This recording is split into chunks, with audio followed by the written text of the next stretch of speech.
สายแห่อยู่คนละแดนยังได้มาเป็นแฟนกันพี่เป็นหนุ่มไทยข้ามฟ้าจากเมืองกาฬขอบใจสมสารทาปากสันธานีออกจากปากสันปากดีนางฟ้ามีจริงคนรอสองแถวโซพีจึงเกิดตำนานฮักสองแผ่นดินพันทีผ่านมาหลายปีเขา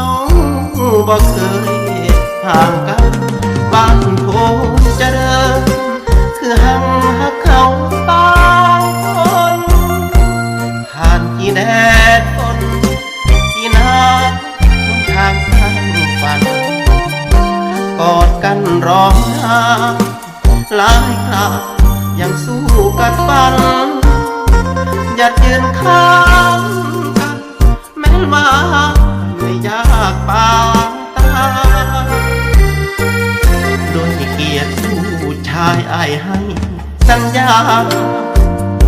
บ่สิ้นชีวาแม้ดาจะไม่จะรักษาให้เขาชีวิตบ่าวไทยขอบคุณหัวใจที่ทนที่มาดูกัน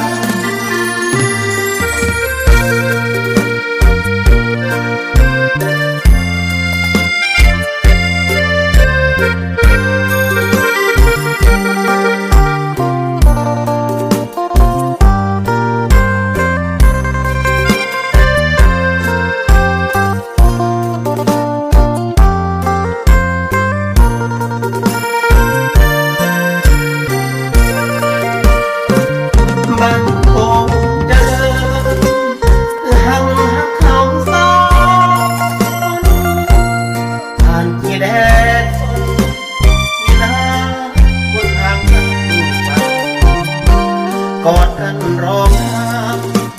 หลายคราวยังสู้ขัดฟันอย่ายืนข้างแม้ว่าไม่ยากปากตาโดยที่เกียรติผู้ชายไอ้ให้